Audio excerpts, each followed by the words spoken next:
Your wudu might not mean what you think it means. One small moment, completely outside your control, and scholars of Islam are split in two. Does it break your purity or not?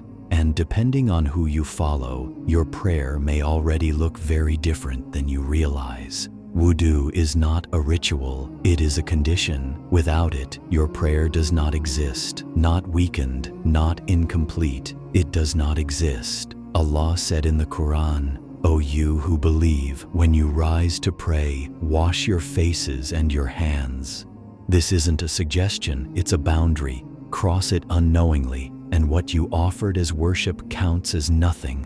Now imagine crossing that boundary without realizing it. No sound, no smell, no warning, just a physiological moment, involuntary, silent. And suddenly, 2 of the 4 imams of this ummah would tell you, go back, start over. What you're carrying right now is not purity. The other 2 would tell you, you're fine, pray, same body, same moment. 4 of the greatest legal minds in Islamic history, and they could not agree.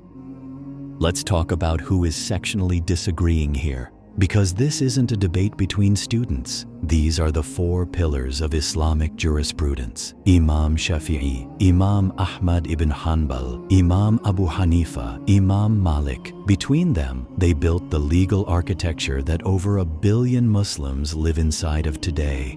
And they split cleanly down the middle. The Shafi'i school and the Hanbali school looked at this issue and ruled, it breaks wudu, full stop. Their reasoning cuts straight to the principle, exit is exit. It doesn't matter which passage. If something leaves the body in a way that mirrors the known nullifiers of purity, the ruling follows. No exceptions carved out for anatomy. Then the Hanafi school and the Maliki school looked at the exact same evidence, the same hadith, the same usul, and ruled the opposite. Their argument is precise. The Prophet taught this ummah about passing wind in a specific context, a known passage, a known nullifier. What comes from elsewhere does not carry that same ruling by default. Silence in the texts, they argued, is not prohibition. 2 camps, centuries apart, still unresolved. And here's what makes this more than an academic argument.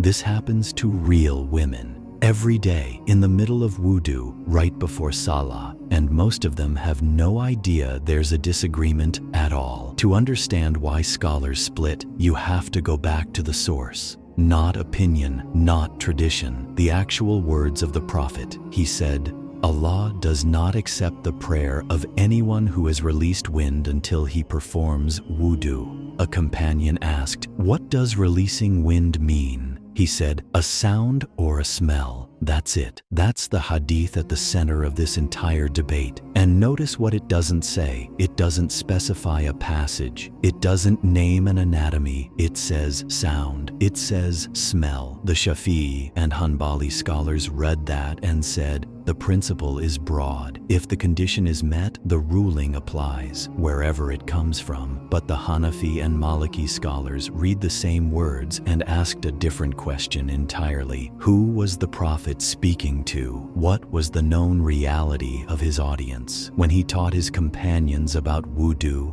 about sound and smell, everyone in that gathering understood exactly what he meant. The back passage, the known nullifier, nothing in the Sunnah explicitly extends that ruling anywhere else.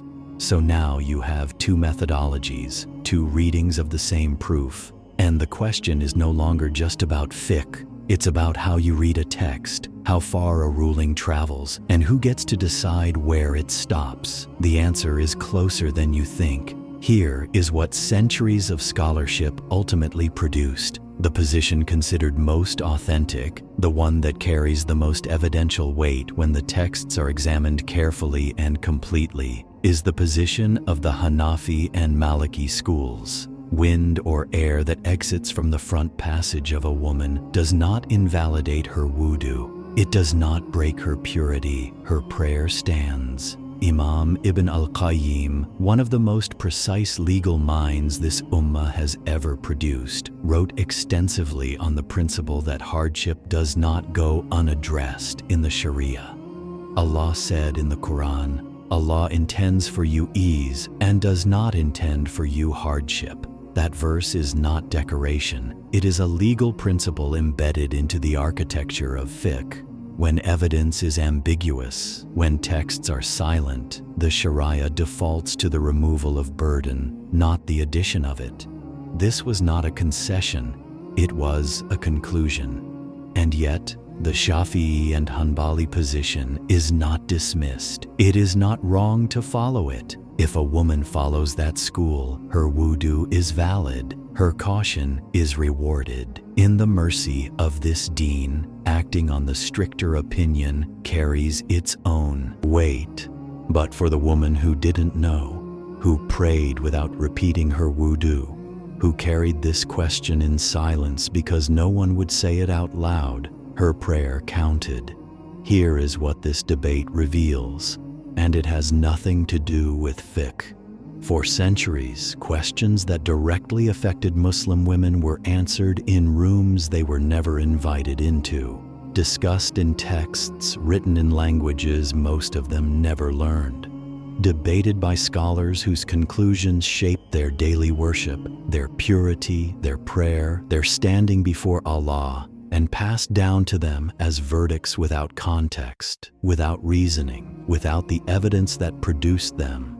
Most women who carried this question didn't carry it as a legal problem. They carried it as doubt, that quiet, corrosive uncertainty that settles in right before sujood. Am I pure enough to be here? The scholars answered that question. They answered it carefully. They answered it with the Quran and the Sunnah and centuries of rigorous thought. But someone had to say it out loud, because knowledge that stays locked inside books does not protect anyone. The Prophet said, "Whoever Allah wishes good for, He gives understanding of the religion."